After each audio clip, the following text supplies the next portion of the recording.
আমাদের কুমিল্লার আপনি তো চিনবেনই, মুরাদনগর মাদ্রাসার যিনি মুহতামিম শেখুল হাদিস আল্লামা মুফতি আমজাদ হুসাইন সাহেব, বাংলাদেশের একজন অন্যতম আলেম ওয়াইস, উনি নিজে বলছে এক ভদ্রলোক, ওনার ঘনিষ্ঠ, ওনার মেয়েটা আরেকটা ছেলের সাথে ভাগ্যা গেছে। ভাগ্যা যাওয়ার পরে মেয়েটার তালাশে উনি বহু তালাশ কইরা মোটামুটি সন্ধান পাইয়া আনতে পারে নাই, থানায় মামলা করছে। কসম আল্লাহর, উনি নিজে বলছে ওই মেয়েটা মেয়ের বাবার কাছে চিঠি লিখছে, এটা চিঠি পাঠাইছে। চিঠির মধ্যে মেয়ে স্পষ্ট লিখছে, আপনারা দুইজন যেই কাজটা করেছিলেন অবিকল আমি তো তাই করলাম, এখন আমার বেলায় পুলিশ পাঠালেন কেন? আমার বেলায় থানায় মামলা কেন? আপনারা বাপমা তো ভাগ্যে গিয়েই বিয়ে করছেন।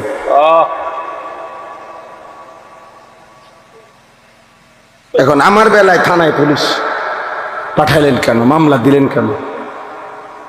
ওই বাবা অঝরে কাঁদছে যে হ্যাঁ, আমার সন্তান আমার বেইজ্জতি আমারে শোধ দিয়ে দিল, আমার পাপ আমারে বুঝায় দিল, ফিরায় দিল আমার সন্তান। এই জন্য প্রিয় সন্তান, মনে রাখো, আমার কাছে আরবি কিতাব আছে, ইমাম ইবনুল কাইয়িম আল জাওজি রাহমাতুল্লাহ আলাইহির কিতাব আদ-দা ওয়াদ-দাওয়া কিতাবের নাম। এই কিতাব রোগ এবং তার ঔষধ, গুনাহের ব্যাপারে, অনেক গুনার ব্যাপারে উনি আলোচনা করছেন। তো ওইখানে জিনা ব্যভিচার, নারীর সাথে অসভ্যতা অশ্লীলতার ব্যাপারে যে আলোচনা করছেন, ওইখানে একটা বাণী আছে, আমি দাগ দিয়ে রাখছি। ইমাম শাফিঈ রাহমাতুল্লাহ আলাইহি বলছে, বিশ্ববিখ্যাত ইমাম, চার মাযহাবের একজন ইমাম, হানাফি শাফিঈ আমরা বলি না, এই ইমাম শাফিঈ রাহমাতুল্লাহ আলাইহির একটা বাণী, উনি বলছেন আয-যিনা কারজুন।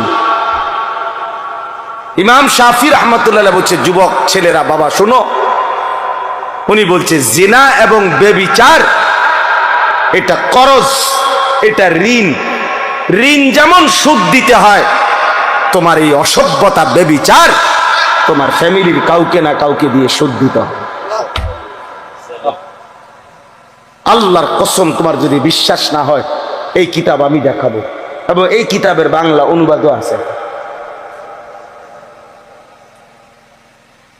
তোমার সুদ দিতে হবে, যদি তওবা না করে ফিরে না আসে, আর আল্লাহ যদি মাফ না করে, তাহলে এটার কি দিতে হবে? সুদ। এটা ঋণ। আয-যিনা কারজুন, জিনা এবং ব্যভিচার কর্জ, ঋণ, ঋণ।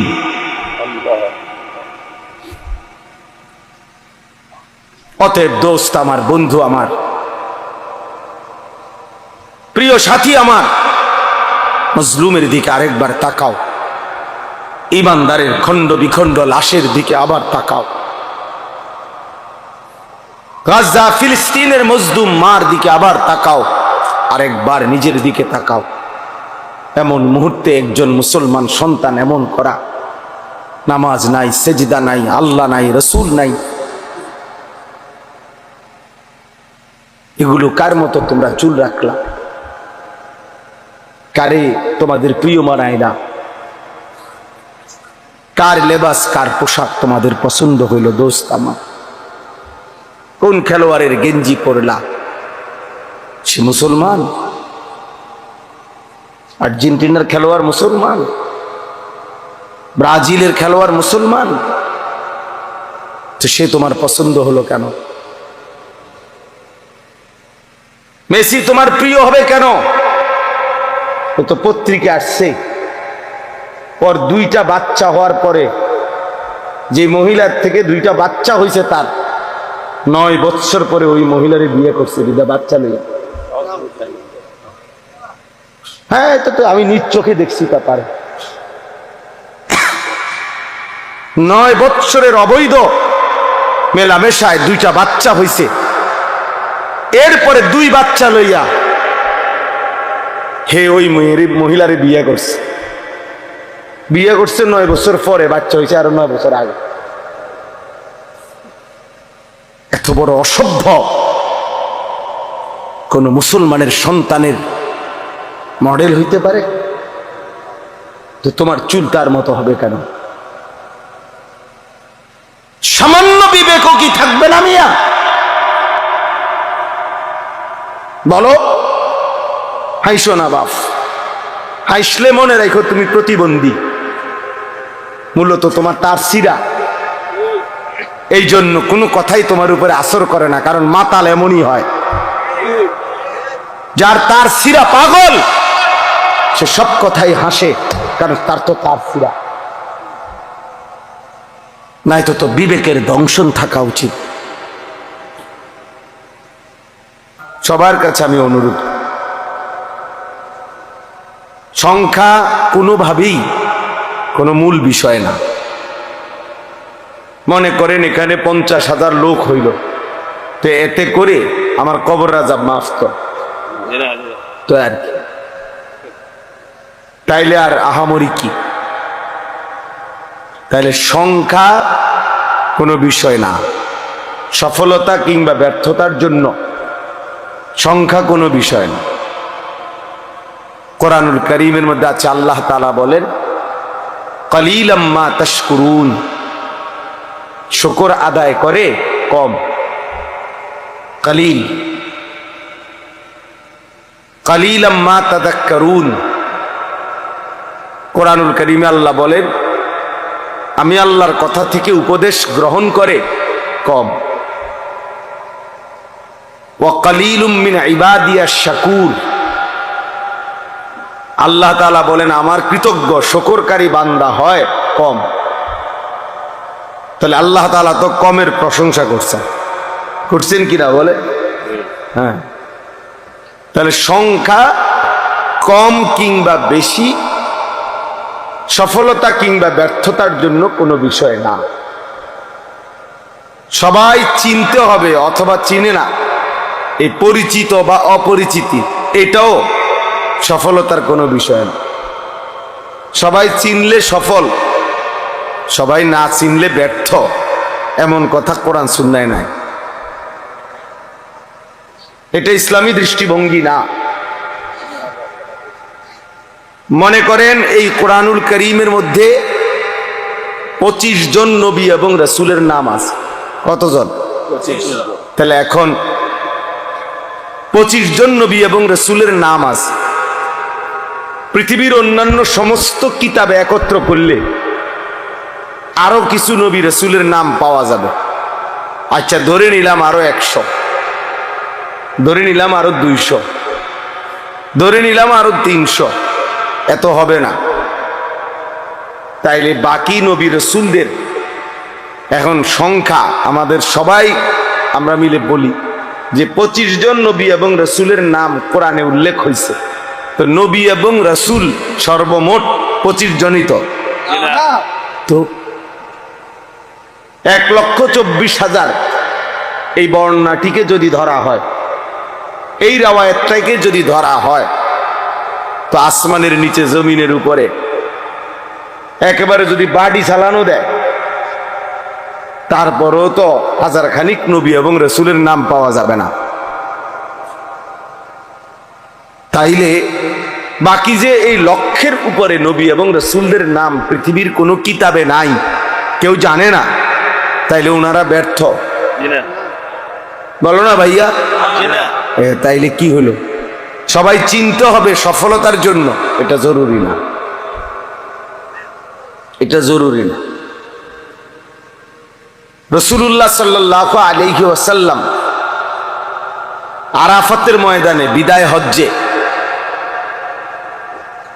তিনি যখন ভাষণ দিছেন, খুতবা দিছেন, তখন 1.25 লক্ষ সাহাবী নবীজির সামনে ছিল হজ্জের ময়দানে। 1.25 লাখ সাহাবী মানে 1,25,000। তাহলে আরো কিছু কম বেশ হইতে পারে। এখন গোটা পৃথিবীর কোন কিতাবে এই 1.25 লক্ষ সাহাবীর নাম আসেনি, নাই। 313 জন বদরি সাহাবীর নাম, বদরের যুদ্ধের অংশগ্রহণকারী, ওনাদের নাম একসাথে পাওয়া যায়। আর আলাদা আরো সাহাবীদের নাম কিছু পাওয়া যাবে।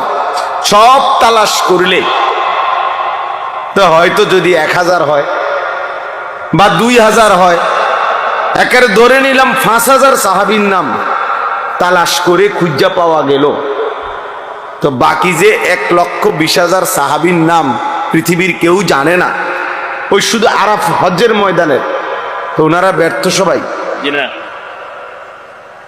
তাহলে এটা বোঝা উচিত। সফলতা কিংবা ব্যর্থতার জন্য সংখ্যাও কোনো বিষয় না। যেমন কোরআন শরীফের সূরা ইয়াসিনের মধ্যে আছে 3 জন রাসূল আল্লাহ তাআলা একটি এলাকায় পাঠাইছেন। এক এলাকায় ফাআজ্জাজনা বিসালিতিন ফাকালু ইন্না ইলাইকুম মুরসালুন। 3 জন মোট। এই 3 জন রাসূল একটি এলাকায় দিবানিশি আল্লাহর দাওয়াত দিয়ে, কালেমার দাওয়াত দিয়ে ওনাদের হাতে কালেমা পড়ছেন, গ্রহণ করছেন শুধু একজন। কয়জন? একজন মাত্র, একজন। ওয়াজাআ মিন আকসাল মাদিনাতে রাজুলুন, সির্ফ একজন, একজন মাত্র ব্যক্তি কালেমা পড়ছেন 3 জনের দাওয়াতে, 3 জন রাসূলের দাওয়াত। তাইলে ইনারা এই 3 জনের দাওয়াত মাত্র একজন গ্রহণ করলো, তাহলে ওনারা ব্যর্থ? এটা বোঝা উচিত, এটা বুঝলে সহজ। এজন্য সংখ্যা কোনো বিষয় না, মহান আল্লাহ পাক রব্বুল আলামিন গ্রহণ করলো কিনা সেটা বড় বিষয়। নবী সাল্লাল্লাহু আলাইহি ওয়াসাল্লাম বলছেন, ফাওয়াল্লাহি লা আন ইয়াহদিয়াল্লাহু বিকা রাজুলান ওয়াহিদান খায়রুন লাকা মিন হুমুরিন নাম। আল্লাহর কসম, নবীজি বলছেন আল্লাহর কসম, তোমার দ্বারা যদি একজন ব্যক্তি হেদায়েত পায়, আল্লাহর পথ পায়, আখিরাতের সন্ধান পায়, নবীজি বলছেন তাহলে এটাই গোটা আরবের সমস্ত দামি ওট তোমারে হাদিয়া দেওয়ার চাইতে কোটি গুণে উত্তম। কয়জন ভাইয়া? একজন। রাজুলান ওয়াহিদান, একজন ব্যক্তি, একজন, একজনের ফিকিরে, এক আল্লাহর বান্দার বদলানোর ফিকিরে আল্লাহর কথা বলা হয়। আমাদের যেখানে এখানে যারা উঠতি বয়সের কোন ইমাম সাহেব আছেন, আপনাদের জন্য এটা সবক। আপনারা যদি এটা ভাবতেন, বুঝেন, ইনশাআল্লাহ উম্মতের আরো ফায়দা হবে। নওজোয়ান আলেম যারা উঠতি বয়সের, তাদের জন্য এটা সবক। আমি ওয়াজ করলে শুনবে কয়জন? হ্যাঁ, আমার ওয়াজ শুনবে কয়জন? না, এটা তো আপনারা বলে নাই, আপনার তো কোনো সংখ্যা বাইদা দেয় নাই কোরআন সুন্নাতে যে 50 জনের কম হইলে ওয়াজ শুরু করবে না, সাবধান, কবিরা গুনাহ। কথা বলেন না কেন? 48 জন হইলেও কি করবে না? না, সাবধান, মাইকে হু দিবা না। এমন কোন বিধান আছে? তাইলে আল্লাহর কথা বলতে থাকা, আল্লাহর জন্য বলতে থাকা, অল্প হোক বেশি হোক, সারাক্ষণ উম্মতের ফিকির করা।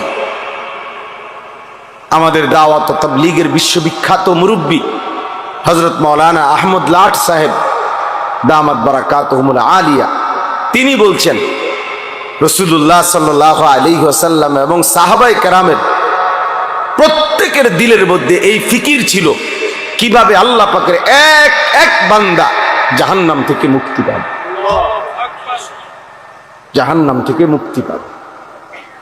দোস্ত, এটা ছিল নবীজির ফিকির, এটা ছিল সাহাবায়ে কেরামের ফিকির। একজন আল্লাহর বান্দা কিভাবে বেঁচে যাবে। নবী সাল্লাল্লাহু আলাইহি ওয়াসাল্লাম বলছেন, ওয়া আনা আখিযুন বিহুজাজিকুম। এটা আমি বুঝাইতে হবে, এটা তরজমা। তরজমা বুঝাইবার জন্য এইভাবে বুঝাই। আমি যদি আমার এই দোস্ত আবু হানিফ ভাই ও আমরা সাথী, ব্রাহ্মণবাড়িয়া দারুল আরকাম মাদ্রাসা আমরা একসাথে পড়ছি, অনেক মহব্বতের দোস্ত আমার। তো আমি দেখতেছি যে এখানে আগুনের মধ্যে সে নিজে ঝাঁপ দিতে চাচ্ছে, পড়তে যাচ্ছে। তো আমি তার হাত ধরে বললাম, দোস্ত ওইটা আগুন, তুমি যাইও না, তুমি জ্বলে যাইবা।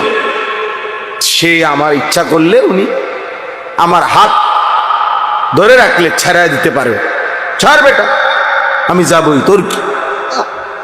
ঠিক আছে, হতে পারে। এবার আমি কাঁধে ধরলাম, কাঁধে হাত দিয়ে বললাম, দোস্ত না, তুমি ওই আগুনে যাইও না, তুমি জ্বলে যাইবা, তুমি ক্ষতিগ্রস্ত হবা, আমি বন্ধু তোমারে যাইতে দেব না। এবারও ইচ্ছা করিলে কাঁধের হাত সে ছাড়াই দিতে পারে, কাঁধের থেকে হাত নামাই দিতে পারে। সর বেটা, আমি যাবই। আচ্ছা, এইবার যদি আমি এইভাবে কোমরে জড়াইয়া ধরি, কোমরে, যে না দোস্ত আমি তোরে যাইতে দেব না, ওই আগুনে পড়তে দেব না, তাইলে ছেলেরা বাবা তোমরা শোনো, তাইলে নিয়ম কি? হাতের বাঁধন ছেড়ে দেওয়া যায়, কাঁধের থেকে হাত ফেলে দেওয়া যায়, কিন্তু কোমরে যদি কেউ জড়াইয়া ধরে, এখান থেকে ছুটে যাওয়া কঠিন কিনা? কথা বলেন না, অনেক কঠিন। খোদার কসম, নবী বলছে, ওয়া আনা আখিযুন বিহুজাজিকুম, উম্মত আমি চেয়েছি আমার একটা উম্মতকে এভাবে কোমরে জড়াইয়া ধরে জাহান্নামের আগুন থেকে বাঁচাই। আমি এটা চেয়েছি,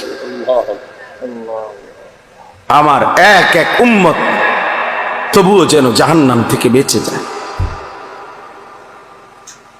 জাহান্নাম থেকে বেঁচে। এই জন্য নবী সাল্লাল্লাহু আলাইহি সাল্লাম দুয়ারে দুয়ারে ঘুরছেন, দাঁড়ে দাঁড়ে ঘুরছেন, কালেমার ফেরি করছেন, কালেমার ফেরি করছেন, কখনো উপরে কখনো নিচে, কখনো হাটে ঘাটে মাঠে বাজারে মেলায় তাবুতে তাবুতে,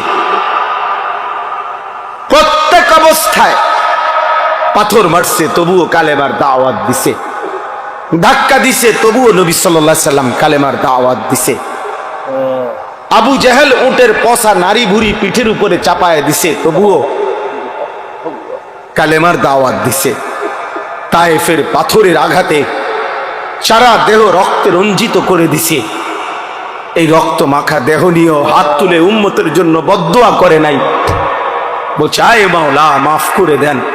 ওরা বুঝে নাই, ওরা বুঝে নাই, ওরা আমারে চেনে নাই। আল্লাহুম্মা গফির লিকওমি ফাইন্নাহুম লা ইয়ালামুন, আল্লাহ আমার জাতিকে মাফ করে দেন। ওরা বুঝে নাই, ওরা চিনে নাই, ওরা চিনতে পারে নাই। এইভাবে দোস্ত ছেলেরা বাবারা, নবী সাল্লাল্লাহু আলাইহি ওয়াসাল্লাম চেষ্টা করছেন। তারিখে ইবনে খাল্লিকানের মধ্যে আছে, আরবি কিতাব, নবী সাল্লাল্লাহু আলাইহি ওয়াসাল্লাম আবু জেহেলের কাছে 4000 বার কালেমার দাওয়াত দিয়েছে। 4000, 4000 বার শুধু আবু জেহেলকে কালেমার দাওয়াত দিয়েছে। এক ফিকির ছিল, কিভাবে আমার একটা উম্মত বাইচা যাবে, কিভাবে আমার একটা উম্মত জাহান্নাম থেকে বাঁচবে, আল্লাহকে পেয়ে যাবে। একজনের ফিকির করছে, 10 জনের ফিকিরও করছে, কখনো একজনের কাছে, কখনো 10 জনের কাছে, আবার কখনো 1.25 লক্ষ সাহাবীর সামনেও নবীজি কথা বলছে, কথা বলছেন। কবি আরশ পর কবি ফরশ পর, কবি উনকে দর কবি দর বদর, গমে आशिकी तेरा शुक्रिया मैं कहां कहां से गुजर गया, कभी हो रास्तों में तन्हा कभी हो गुरूदे सहरा, मैं जुनू का हम सफर हो मेरा कोई घर नहीं है। रसूलुल्लाह सल्लल्लाहु अलैहि वसल्लम যেন বলতেন এটা, मेरा कोई घर नहीं है, আমার কোনো ঘর নাই, উম্মতের দুয়ারই আমার ঘর। উম্মতের দুয়ারই আমার ঘর। কবি হো রাস্তু মে তন্হা, কখনো রাস্তায় আমি একাকী ঘুরছি, আল্লাহর কথা ফেরি করছি। কখনো শূন্য মরুভূমিতে একাই হাঁটছি, উম্মতের জন্যই চোখের পানি ফেলছি, চোখের পানি ফেলছি। এই জন্য ভাইয়া, এই আজকের এই মাহফিলের ইন্তজাম যারা করছেন, আমার প্রথম কথা এটা, এই ফিকির কলিজার মধ্যে থাকতে হবে আমাদের। মুসলমানের এই নওজোয়ান, এরা নামাজ পড়বে শতভাগ কোন দিন?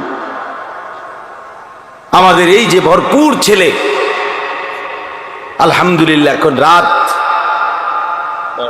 12:09 বাজে, রাত গভীরে যারা আল্লাহর কথা শুনতে বসছে, তারা ইচ্ছা করলে তাদের কলিজার ভিতরে যদি আল্লাহর মোহাব্বত কলিজা ছিঁড়ে বুঝানো যাইতো, তারা আজকের 5 ওয়াক্ত নামাজের সেজদাও দিত। কিন্তু প্রিয় বন্ধু, তোমরা ইনসাফ করো, অনেক ছেলে তোমরা আলহামদুলিল্লাহ এত রাত বসছো, এক মৌলবীর বয়ান শুনতা, কিন্তু এমন অনেকেই আছো যারা আজকের সারা দিনে 5 ওয়াক্ত নামাজের 1 ওয়াক্ত নামাজও পড়ো নাই। হায় বন্ধু, আমার দোস্ত, আমার সন্তান, আমার ছেলে, আমার ছোট ভাই, তুমি করলাটা কি? কারে নারাজ করলা? কারে নারাজ করলা? কেমনে পারলা? কেমনে সম্ভব হইল এই বেনামাজি জিন্দিগি? এশার নামাজও পড়লা না, এই অবস্থায় দোস্ত যদি ঘুমাও, অনেকে রাত ভোর জেগে জেগে নারী দেখো, ছবি দেখো, মোবাইলের অস্থির দৃশ্য দেখো, নারী আর ছবি দেখে প্রিয় বন্ধু ছেলেরা শরীর তো নাপাক হয়, হারাম বীর্যপাত হলে শরীর তো নাপাক হয়।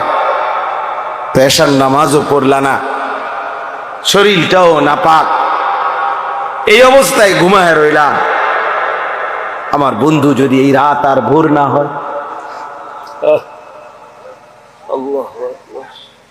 এই ঘুম যদি আর না ভাঙে, আল্লাহর কসম, 6 বছরের বাচ্চা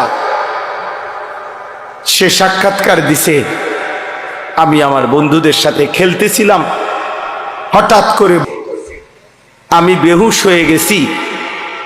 আমার যখন হুঁশ আসছে, 6 বছরের মাসুম বাচ্চা বলতেছে, আমি হুঁশ ফিরে আসার পরে দেখি আমার ডান হাতটা নাই, আমার হাত আমার সাথে নাই,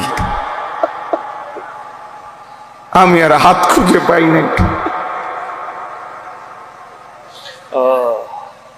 কত অনাথ, কত অসহায়, কত বাচ্চা বাবার স্নেহ, মায়ের আদর থেকে বঞ্চিত। প্রিয় বন্ধু, প্রিয় ছেলেরা আমার, বাবারা আমার, ইনসাফের সাথে ভাইব। মা যখন কাঁদে, শিশু যখন কাঁদে, রক্তের উপরে যখন ইমানদার গড়াগড়ি খায়, এই যুবক, এই অবস্থায় তুমি উলঙ্গ ছবি দেখো, মোবাইল দেখো, নাচ দেখো, একটা সেজদা দাও না, এটা ইনসাফ না যুবক, এটা মুসলমানের বাচ্চা হইতে পারে না, এটা ইমানদারের সন্তান হইতে পারে না বেটা। তুই বেটা, তুই কোনো মানুষের বাচ্চা না বেটা, তোর ভিতরে কোনো ইনসানিয়ত বলতে, মনুষ্যত্ব বলতে বলতে কিচ্ছু নাই বেটা। তোর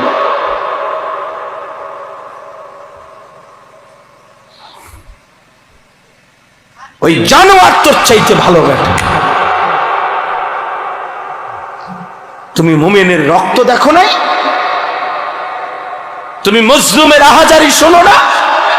ওয়ামা লাকুম লা তুকাতিলুনা ফি সাবিলিল্লাহ ওয়াল মুস্তাদাফিনা মিনার রিজালি ওয়ান নিসাই ওয়াল বিলদান আল্লাযীনা ইয়াকুলুনা রাব্বানা আখরিজনা মিন হাযিহিল ক্বরিয়াতিয যালিমি আহলুহা।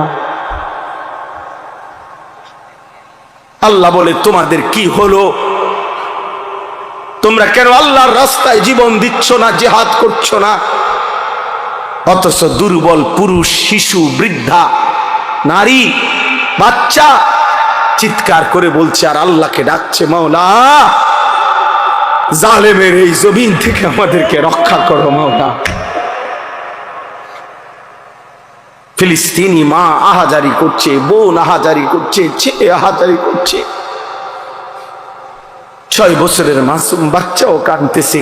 কোনো কান্না, কোনো চোখের পানি, কোনো রক্ত, শহীদের কোনো লাশ তোমাদের যাদের কলিজার মধ্যে একটু বিবেক নাড়াইল না। তোমরা কেমন মানুষ বলো ভাই? ইনসাফ করো, ইনসাফ করো, রহম করো দোস্ত, রহম করো। ছেলেরা এত অসভ্যতা মানা। এই ছেলে নামো, নামো এখান থেকে বেটা, ফালতু কোথাকার বেটা।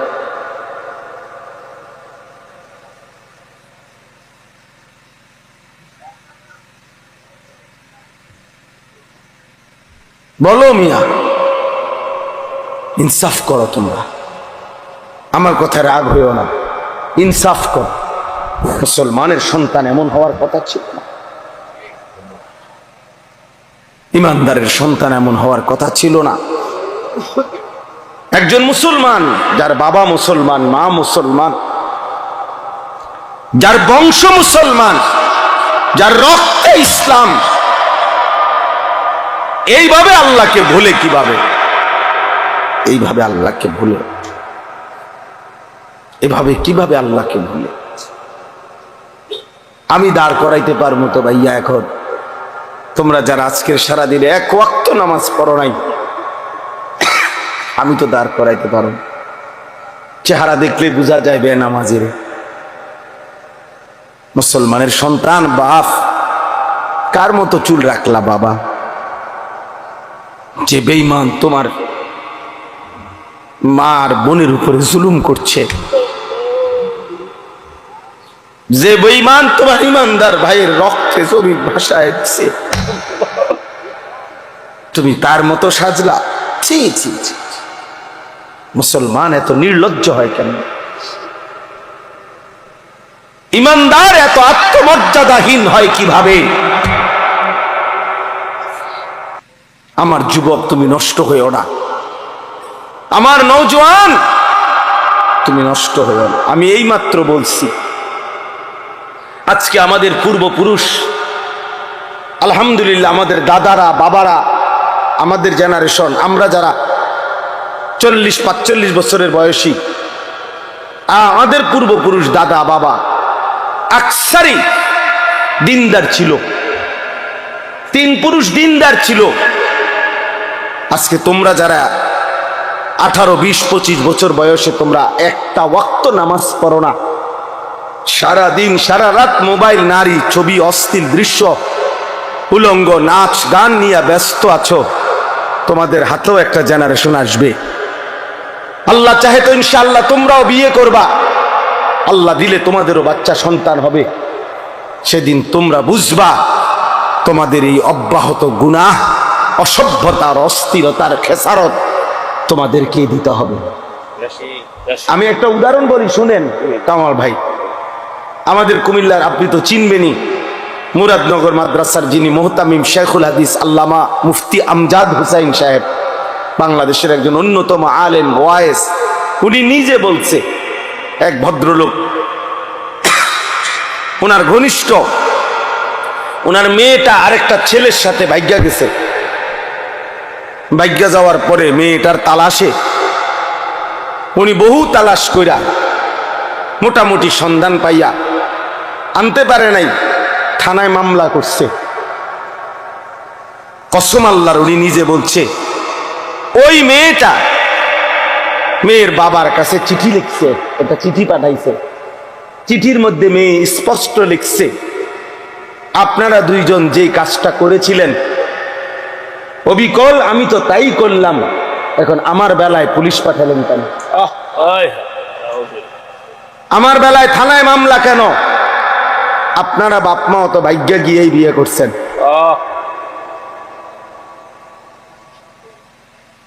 এখন আমার বেলায় থানায় পুলিশ পাঠালেন কেন, মামলা দিলেন কেন? ওই বাবা অঝরে কাঁদছে যে হ্যাঁ আমার সন্তান আমার বেইজ্জতি আমারে শোধ দিয়ে দিল, আমার পাপ আমারে বুঝায় দিল, ফিরায় দিল আমার সন্তান।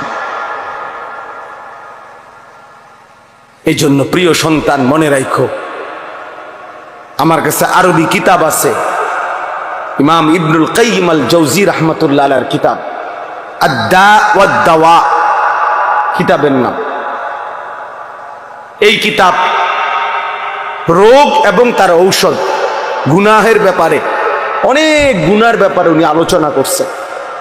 তো ওইখানে জিনা ব্যভিচার, নারীর সাথে অসভ্যতা অশ্লীলতার ব্যাপারে যে আলোচনা করছেন, ওইখানে একটা বাণী আছে, আমি দাগ দিয়ে রাখছি। ইমাম শাফিঈ রাহমাতুল্লাহ আলাইহি বলছে, বিশ্ববিখ্যাত ইমাম, চার মাযহাবের একজন ইমাম, হানাফি শাফিঈ আমরা বলি না, এই ইমাম শাফিঈ রাহমাতুল্লাহ আলাইহির একটা বাণী, উনি বলছেন আয-যিনা কারজুন। ইমাম শাফিঈ রাহমাতুল্লাহ আলাইহি বলছে, যুবক ছেলেরা বাবা শোনো, উনি বলছে জিনা এবং ব্যভিচার এটা করজ, এটা ঋণ। ঋণ যেমন সুদ দিতে হয়, তোমার এই অসভ্যতা ব্যভিচার তোমার ফ্যামিলির কাউকে না কাউকে দিয়ে সুদ দিতে হবে। আল্লাহর কসম, তোমার যদি বিশ্বাস না হয় এই কিতাব আমি দেখাবো, এবং এই কিতাবের বাংলা অনুবাদও আছে। তোমার সুদ দিতে হবে, যদি তওবা না করে ফিরে না আসে, আর আল্লাহ যদি মাফ না করে, তাহলে এটার কি দিতে হবে? সুদ। এটা ঋণ। আয-যিনা কারজুন, জিনা এবং ব্যভিচার কর্জ, ঋণ, ঋণ।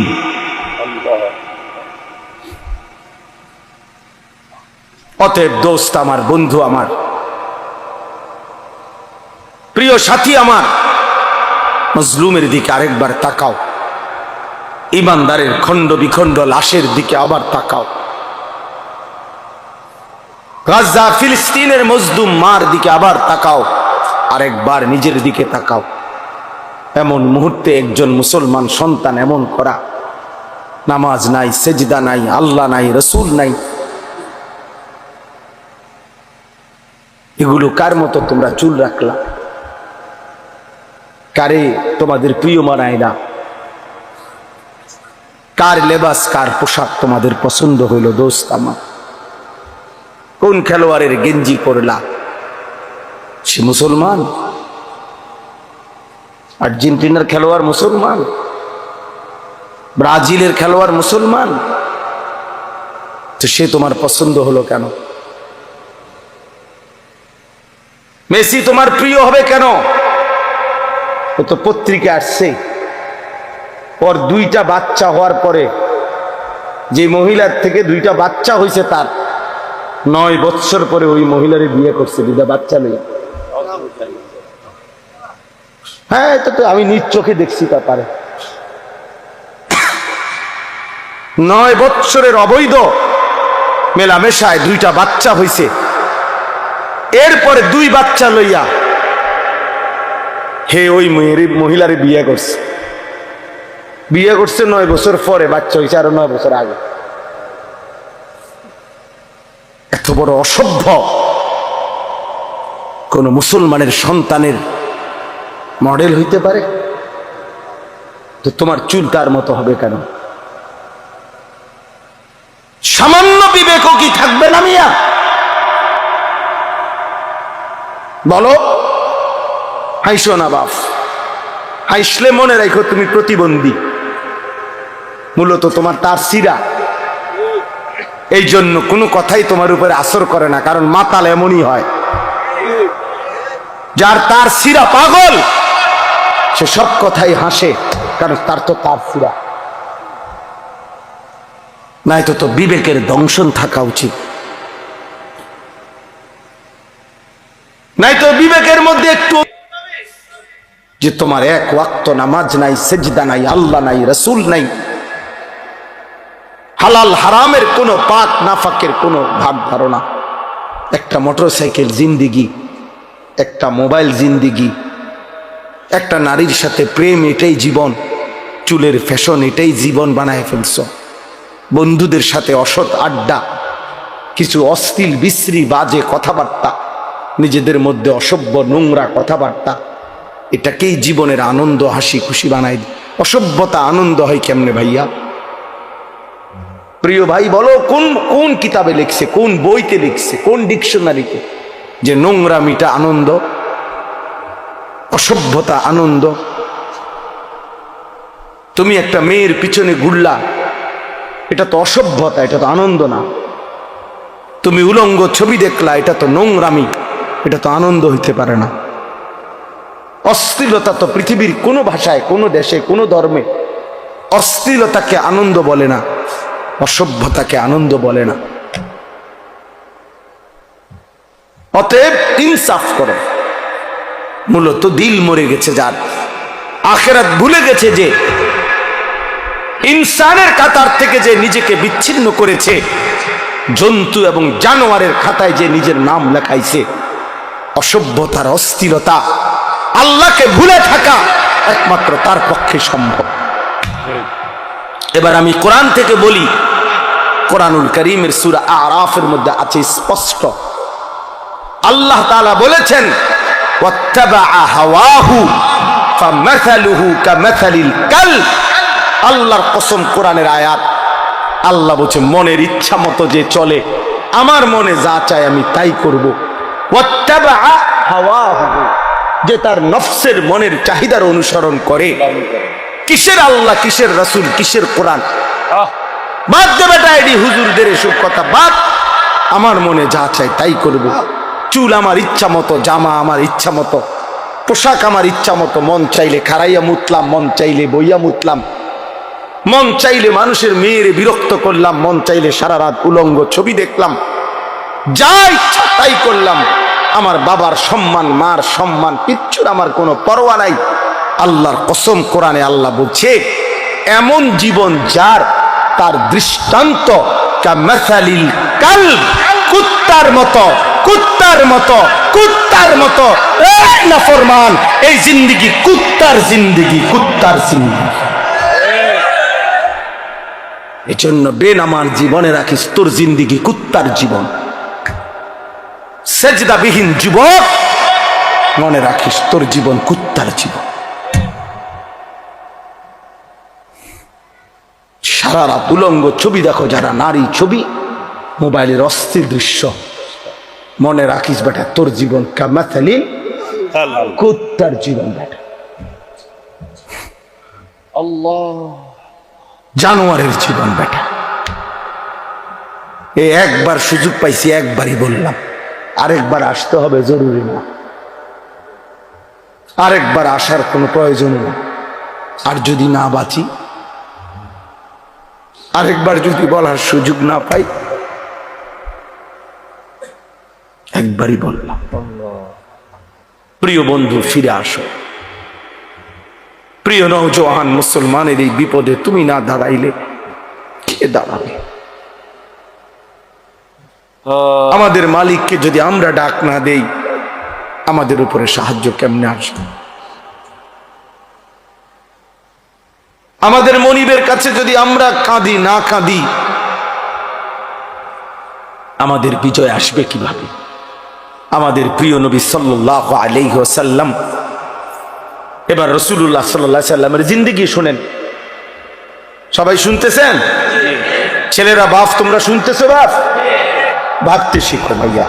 যত ধমকেই দেই, যত শক্ত কথাই বললাম, দোস্ত, আল্লাহর কসম আমি এই বুক চিরে দেখাবো আমি তোমারে ভালোবাসি। আমার জিন্দেগি ছেলেদের জন্য, নওজোয়ানের জন্য, আমার জিন্দেগি, এটা আমার সাধনা, এটা আমার মেহনত, এটা আমার ফিকির, ফিকির আমার।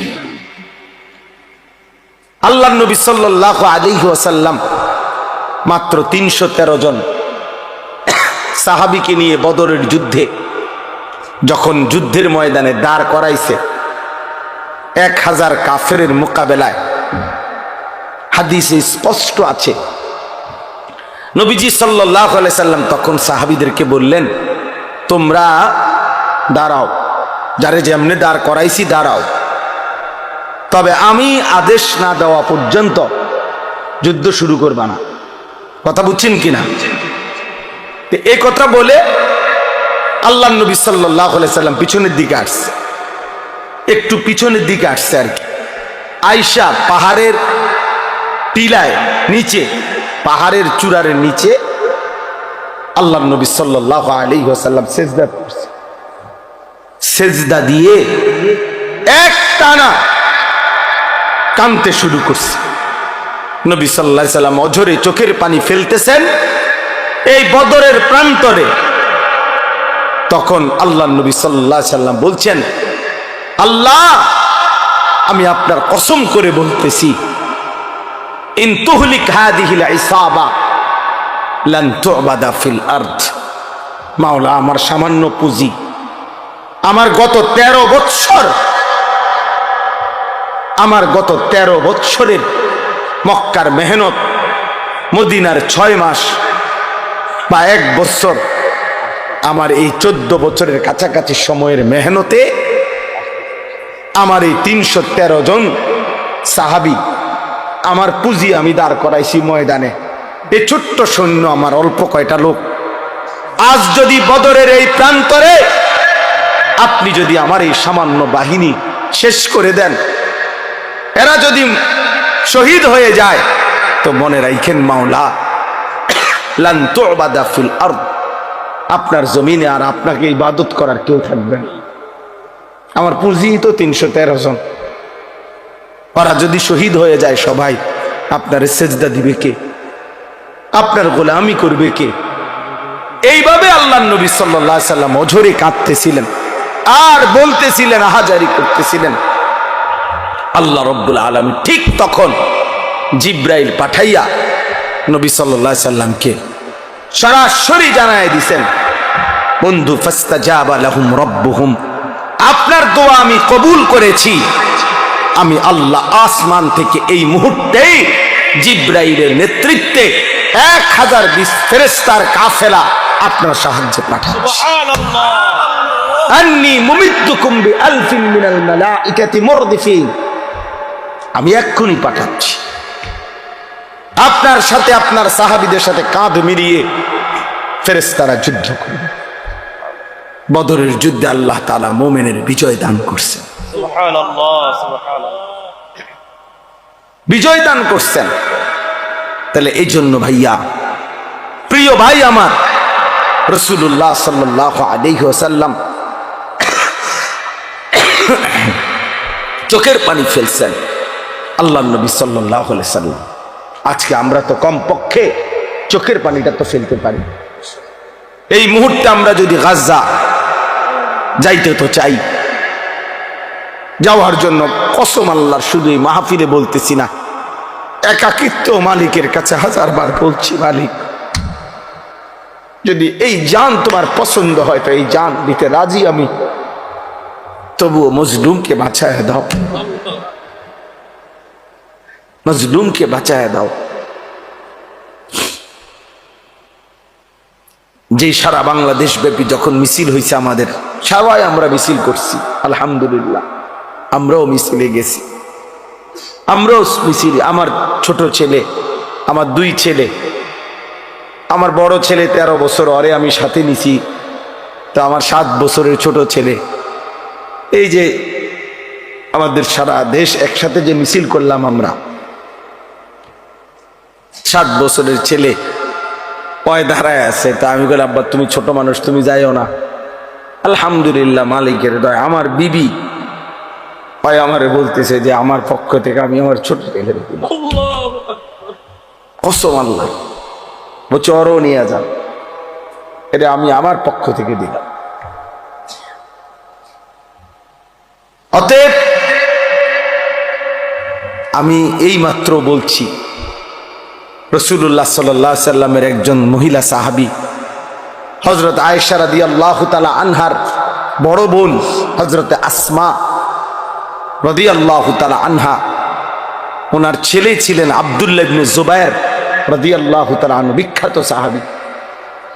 সর্বশেষ উনি যখন হাজ্জাজ ইবনে ইউসুফের বিরুদ্ধে যুদ্ধ করার জন্য বের হইতেছিল, শেষবারের মতো দুশ্মনের মোকাবেলায় যুদ্ধে যাওয়ার সময় ওনার আম্মা এই আসমা হযরত আবু বকর সিদ্দিক রাদিয়াল্লাহু তাআলা আনহুর মেয়ে, উনি তখন 90 ঊর্ধ্ব বয়স, উনি চোখে দেখতেন না, অন্ধ হয়ে গেছিলেন।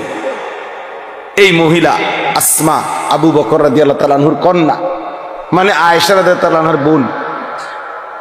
তো আব্দুল্লাহ ইবনে জুবায়ের ওনার ছেলে, উনি যুদ্ধে যাবে, শেষবারের মতো মার কাছে আসছে বিদায় নিতে। মারে আয়েশা বলছে, মা আমার এই শেষবারের মতো দোয়া করে দাও, আমি শহীদ হওয়ার জন্য দুশ্মনের মোকাবেলায় যাচ্ছি। তো মা তো চোখে দেখে না, আমরা নিজে উর্দু কিতাবে পড়ছি। উনি কাছে আসছে, মা ওনারে কাছে আসতে কইছে, তো কাছে আসছে, আর হযরতে আসমা চোখে দেখেন, আমি হাত বাড়াইছে ছেলের গায়ে দোয়া করার জন্য, হাত লাগাই এই হাত সরাই ফেলছে। সাথে সাথে হযরত আব্দুল্লাহ ইবনে জুবায়ের অবাক হয়ে গেছে যে আমার মা আমার গায়ের থেকে হাত সরাই ফেললো কেন। ওনার আম্মা আসমা 90 বছরের ঊর্ধ্বে যার বয়স, মুসলিম নারী, সেই মা বলতেছে, আব্দুল্লাহ তুমি না শহীদ হওয়ার জন্য যুদ্ধে যাচ্ছ বললা? বলছে, হ মা, শহীদ হওয়ার জন্যই তো যাচ্ছি। হযরত আসমা বলছে, তাহলে সন্তান আমার লোহার বর্ম গায়ে দিলা কেন? লোহার পোশাক গায়ে দিলা কেন? যদি বলো শহীদ হবা, তাহলে গায়ে লোহার পোশাক পরলা কেন? তুমি না বলে শহীদ হবা, খোলো এই পোশাক, আল্লাহর জন্য জান দিয়ে দাও। তো পোশাক খুলে ফেলছে উনি। এরপরে খালি জামায়, শুধু স্বাভাবিক জামা দিয়ে যুদ্ধ করে হযরত আব্দুল্লাহ ইবনে জুবায়ের শাহাদাত বরণ করছে। আরো শুনো যুবক, আমি উর্দু কিতাবে এই ঘটনাও পড়ছি। আল্লাহর নবী সাল্লাল্লাহু আলাইহি সাল্লামের একজন সাহাবী ছিল হাবিব ইবনে যায়েদ, হাবিব ওনার নাম। নবী সাল্লাল্লাহু আলাইহি সাল্লামের এই সাহাবীকে একজন মিথ্যা নবী দাবিদার, সর্বপ্রথম যে নিজেকে মিথ্যুক নবী দাবি করছিল নবী সাল্লাল্লাহু আলাইহি সাল্লামের ইন্তেকালের কয়েকদিন আগে, তার নাম হলো মুসাইলামাতুল কাজ্জাব। তখন নবীজি তখন জীবিত, একেবারে লাস্ট টাইম। এই সময় সে নিজেকে মিথ্যা নবী দাবি করছিল। এই মিথ্যুকের অনুসারী যে কয়েকজন, তারা ঘটনাচক্রে এই রাসূলুল্লাহ সাল্লাল্লাহু আলাইহি সাল্লামের মাত্র 16 থেকে 17 বছর বয়সী হাবিব ইবনে যায়েদ এই সাহাবীকে বন্দী করছে, আটকাইয়া ফেলছিল।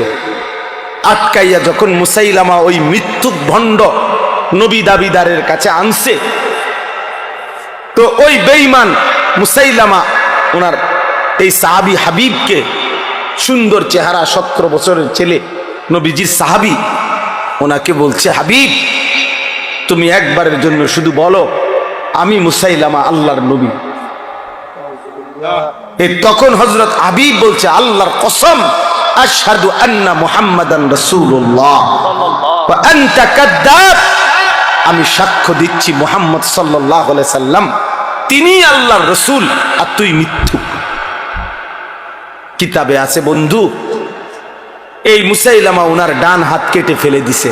বলছে, এবার বল।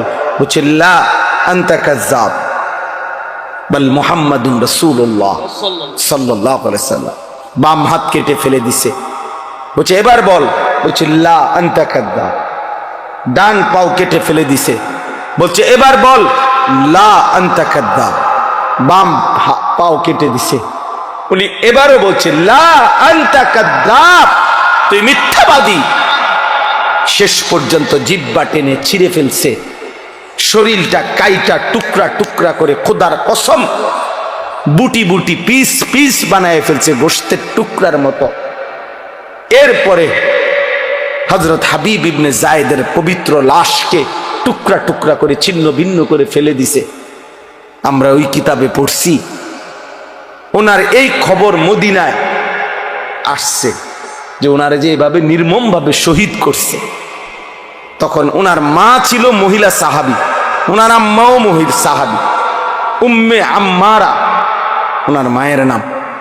এই উম্মে আম্মারা তিনি ওনার কাছে আইসা লোকেরা শুনাইছে, মা তোর ছেলে হাবিব মুসাইলামার বাহিনীর হাতে শাহাদাত বরণ করছে, কিন্তু ওনারে বলছে, মা তোর ছেলের মৃত্যু বড় নির্মম মৃত্যু হইছে।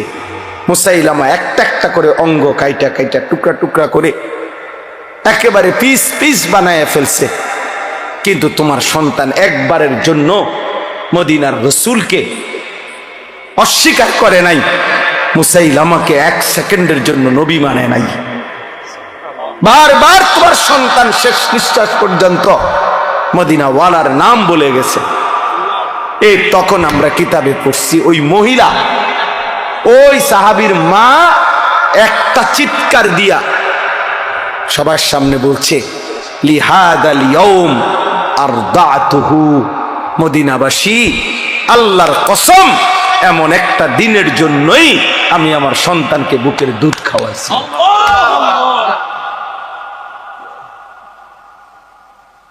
বুকের দুধ খাওয়াইছি। অতএব বাবা, এক মা তার পবিত্র দুধের সৌভাগ্য বলতেছে যে সন্তান আমার দুধের হক আদায় করছে, আমার বুকের দুধের হক আদায় করছে, আল্লাহর জন্য জান দিছে। আজকে তোমাদের মারাও 2 বছর তোমাদেরকে দুধ পান করাইছে, তোমাদের বাবা হাজারো বার তোমাদের মুখে গালে চুমা দিছে, তোমাদের বাবার ঘাম ঝরানো টাকা দিয়ে সংসার চালাইছে, বিনিময়ে মা বাবাকে এত বড় অপমান করো না।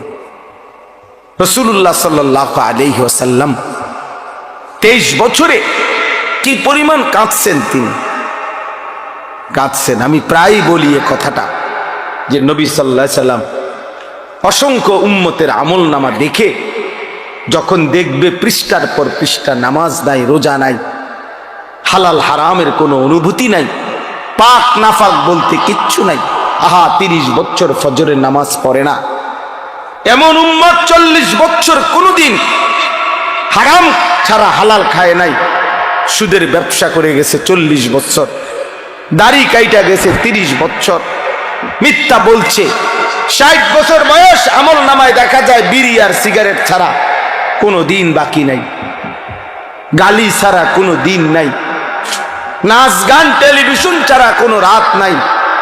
আল্লাহর কসম, নবী সাল্লাল্লাহু আলাইহি সাল্লাম ওই উম্মতের দিকে তাকাইয়া চোখের পানি ফেলে নবীজি বলবে, উম্মত আমার 23 বছরের চোখের পানি, আমার তায়েফের রক্ত, আমার উহুদের দান দান শহীদ বিনিময়ে এই আমল নামা।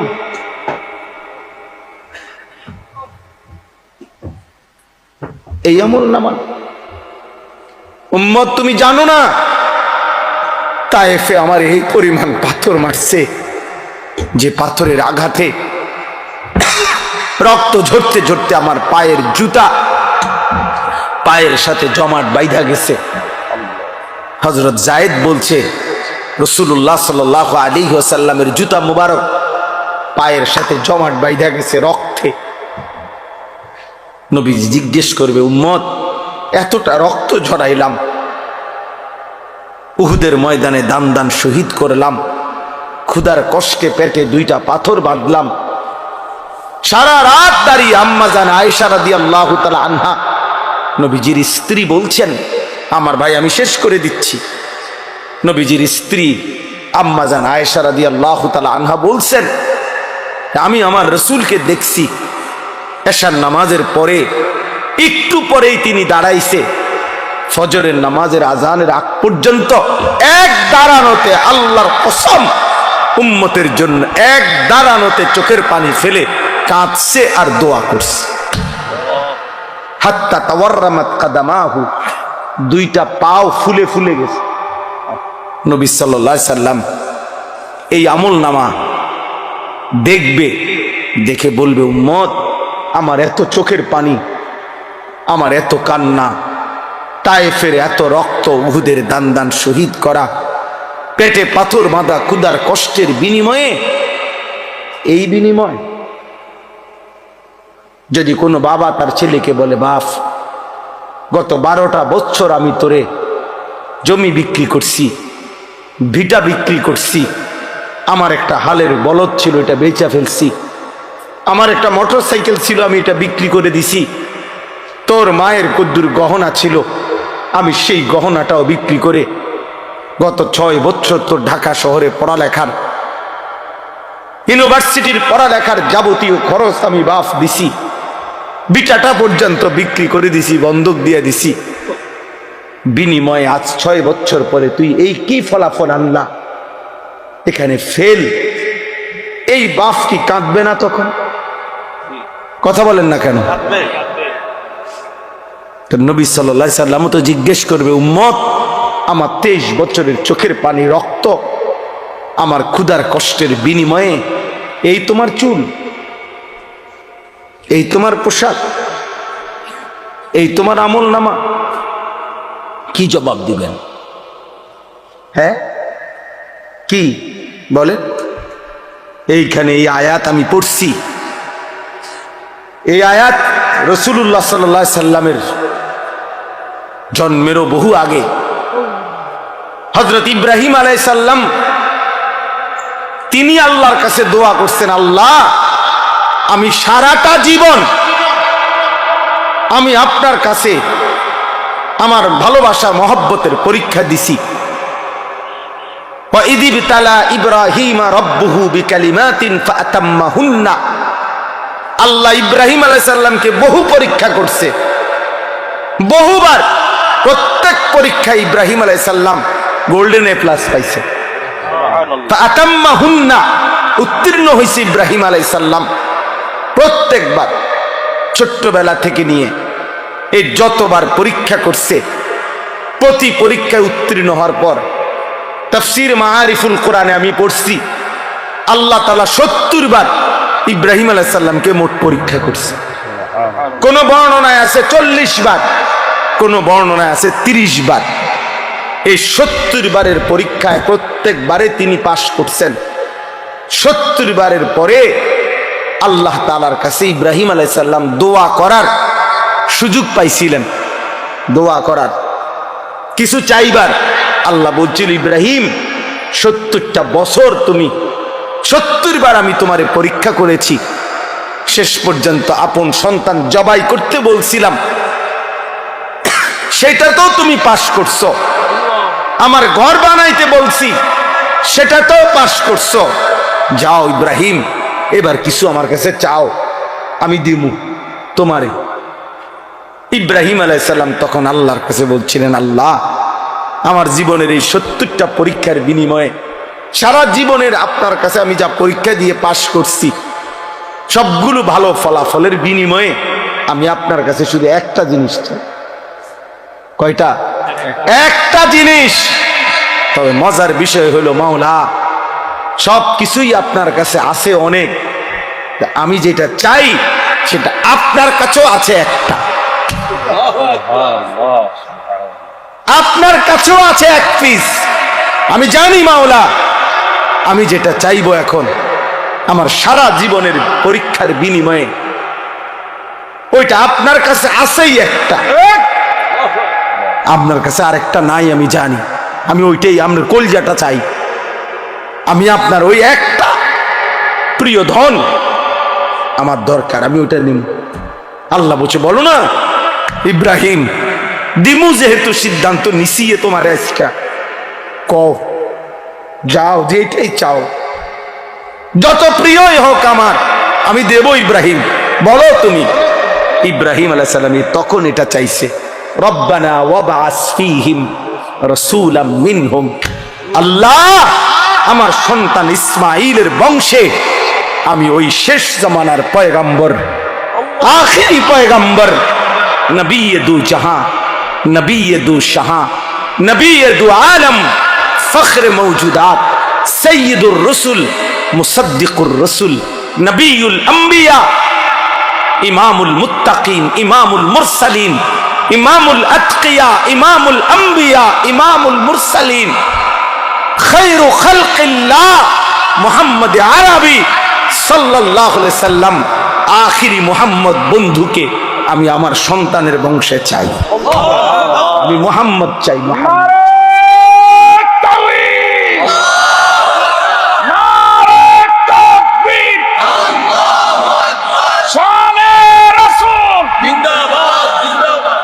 বুঝছুনি ভাইয়া? রব্বানা ওয়াবাস ফীহিম রাসূলাম মিনহুম। আল্লাহ, আমি ওই কলজাটা চাই, আমি আখিরি রাসূল চাই, শেষ পয়গম্বর চাই, আমি বন্ধু মুহাম্মদকে চাই সাল্লাল্লাহু আলাইহি ওয়াসাল্লাম। এখন নবী সাল্লাল্লাহু আলাইহি সাল্লাম আখিরি নবী, নবী মুহাম্মদ সাল্লাল্লাহু আলাইহি সাল্লাম মহান আল্লাহ পাকের কাছে কয়জন? একজন। হুসনে ইউসুফ দমে ঈসা, ইয়াদে বাইদা দারি, আঁচে খুবা হামা দারান তু তনহা দারি। আল্লামা ইকবাল বলছে, হে নবী মুহাম্মদ, ১৬ লক্ষ আম্বিয়ার, সব নবী সব রাসূলের যত গুণ, যত বৈশিষ্ট্য, যত মুআজিজা সব আলাদা আলাদা করে খুঁজে দেখছি, আপনি একা বন্ধু, আপনার মাঝে সব একসাথে খুঁজে পেয়েছি। আছে খুবা হামা দারান তু তনহা দারি, আপনি একাই সব, আপনি একাই সব, আপনি একাই সব। এজন্য আমরা লাকাদ মান্নাল্লাহু আলাল মুমিনিনা ইয বাআসা ফীহিম রাসূলাম মিন আনফুসিহিম, আমাদের জীবনের সবচেয়ে বড় অর্জন, আমরা আখিরি রাসূল পেয়েছি। আমাদের জীবনের সবচেয়ে বড় পাওয়া বন্ধু কে? আমার সন্তানের বংশে ইয়াতলু আলাইহিম আয়াতিকা, সে আপনার কালাম তেলাওয়াত করে পরবর্তী বংশধরকে শোনাবে। ওয়ায়ুআল্লিমুহুমুল কিতাবা ওয়াল হিকমা, কোরআন এবং সুন্নাহর আলোকে আপনার বান্দাদের জীবন গড়ে দিবে। ওয়ায়ুযাক্কিহিম, আপনার বান্দার কলিজাটা পাক সাফ করে পবিত্র করে দিবে। সুবহানাল্লাহ। ইন্নাকা আনতাল আজিজুল হাকীম, আমি জানি মাওলা আপনি সবটা ক্ষমতা রাখেন, আপনি মহাপ্রজ্ঞাময় শক্তিশালী। এজন্য এই আয়াত পড়ার উদ্দেশ্য হলো এই শেষ কথা আমার, আমরা শ্রেষ্ঠতম নবীর উম্মত, আখিরি রাসূলের উম্মত। অতএব আমাদের ঈমান, আমাদের আমল, আমাদের তাকওয়া, আমাদের ইখলাস আরো বেশি হওয়া উচিত। শেষ জামানার নবী, আখিরি নবীর উম্মত হিসাবে আমাদের আত্মমর্যাদা আরো বেশি হওয়া উচিত। এজন্য প্রিয় যুবক বাবা, পর্দার আড়ালের মা বোন, এত বড় শ্রেষ্ঠতম নবী পেয়ে আমরা যদি জিন্দিগিটা এভাবে নষ্ট করে দেই, এটা উচিত না, এটা ইনসাফ না। এজন্য আমি অনুরোধ করছি, আজকে এই রাত গভীরে তোমরা যারা কিশোর নওজোয়ান এতটা কষ্ট করে এত রাত অবধি বসে রইলা, আমি তোমাদের কাছে অনুরোধ করি ভাইয়া, মাথার চুল থেকে পায়ের নখ পর্যন্ত তুমি যেহেতু সুন্দর, নিজেকে সাজাইতে চাও, আমিও বলি তুমি সুন্দর হও, কিন্তু সেই সৌন্দর্য নিজেকে যেহেতু সুন্দর করতে চাও, আল্লাহর কসম প্রিয় নবী সাল্লাল্লাহু আলাইহি সাল্লামের চাইতে সুন্দর এই কায়নাতে আর কেউ হইতে পারে না। অতএব সুন্দরী যেহেতু পছন্দ, তাহলে রাসূলুল্লাহ সাল্লাল্লাহু আলাইহি সাল্লামের সৌন্দর্য গ্রহণ করা এটাই সবচেয়ে বেশি বুদ্ধিমান এবং বিবেকবানের উচিত। কারণ প্রিয় নবী সাল্লাল্লাহু আলাইহি সাল্লাম তিনি হাসলেও সুন্দর, তিনি কাঁদলেও সুন্দর, তিনি হাঁটলেও সুন্দর, তিনি বসলেও সুন্দর। হাজারো সাহাবী নবী সাল্লাল্লাহু আলাইহি সাল্লামের সৌন্দর্যের বর্ণনা দিয়েছেন। নারীরা, পুরুষেরা, সাহাবীরা সবাই নবীজির সৌন্দর্যের প্রমাণ করছেন। 1450 বছর ধরে আপনজন দুশ্মন সবাই নবীজির জীবনী গবেষণা করছে। ইমানদারের কাছেও তিনি শ্রেষ্ঠ, পৃথিবীর সমস্ত কাফের বেঈমানের কাছেও আল্লাহ রাসূল সাল্লাল্লাহু আলাইহি সাল্লাম শ্রেষ্ঠ। তাহলে তিনি বন্ধুর কাছেও শ্রেষ্ঠ, তিনি দুশ্মনের কাছেও শ্রেষ্ঠ। আমাদের নবীর চাইতে শ্রেষ্ঠ কোন দিক থেকে এই পৃথিবীর কোন বেঈমানও কাউকে এই পর্যন্ত প্রমাণ করতে পারে নাই। তাইলে শ্রেষ্ঠতম রাসূল আমার থাকতে তুমি বেঈমানের মতো সাজবা কেন? কেন তুমি সুন্নাত ছেড়ে দিবা? কেন তুমি আল্লাহ রাসূল সাল্লাল্লাহু আলাইহি সাল্লামকে ছেড়ে দিবা? অতএব একটা যুবক যদি বোঝো, আমি তোমার জন্য বললাম, আমি একজনের জন্য বললাম, একজন। আল্লাহ তাআলা আমাদের প্রত্যেককে কবুল করে নেন। ছেলেরা, বাবা, আল্লাহর ওয়াস্তে বাপ, তোমরা আখলাক সুন্দর করো, তোমরা তোমাদের এই চুল স্বাভাবিক বানাও, তোমরা দয়া করে আল্লাহর ওয়াস্তে বন্ধু এই চুল চারিদিকে সমান করে কাটো। এগুলা দাজ্জালের চুল। এই দাজ্জাল ইহুদিদের খোদা। এখানে পরিষ্কার হাদিসে আছে ভাইয়া, ইহুদিরা যাকে খোদা মনে করে সে দাজ্জাল। দাজ্জাল আর আল্লাহ রাসূল সাল্লাল্লাহু আলাইহি ওয়াসাল্লাম বলছে দাজ্জালের চুল হবে এলোমেলো। একেবারে বিশুদ্ধ হাদিস। স্বাভাবিকতার পরিপন্থী যত চুল এগুলা দাজ্জালের চুল। খোদার কসম, রব্বে কাবার কসম, এই মসজিদের ঘরের মালিকের কসম, আল্লাহ রাসূল সাল্লাল্লাহু আলাইহি ওয়াসাল্লাম বলছে দাজ্জালের চুল হবে স্বাভাবিকতার পরিপন্থী। এজন্য এই চুল রাখো না, এই চুল রাখো না, তুমি দুশ্মনের খপ্পরে পড়ে যাবা। দয়া করে ফিরে আসো, নামাজ পড়ো, 5 ওয়াক্ত নামাজ, ফজরের নামাজ পড়ার চেষ্টা করো। ইনশাআল্লাহ তোমাদের হাতেই আগামী দিনের ইসলামের বিজয় হবে। হ্যাঁ হ্যাঁ, যেই যুবকের হাতে যদি, নওজোয়ানের হাতে যদি জালেম ভাগতে পারে, নওজোয়ানের হাতে কালেমার পতাকা উড়বে ইনশাআল্লাহ। বাংলাদেশেও ইসলামের পতাকা উড়বে ইনশাআল্লাহ। এজন্য আমি উদাত্ত আহ্বান জানিয়ে আজকের এই সুন্দর আয়োজন শেষ করলাম। আল্লাহ তাআলা আমাদের সকলকে ঈমান, আমল, তাকওয়া, রাসূলুল্লাহ সাল্লাল্লাহু আলাইহি ওয়াসাল্লামের সুন্নাতের মুহাব্বত দান করেন।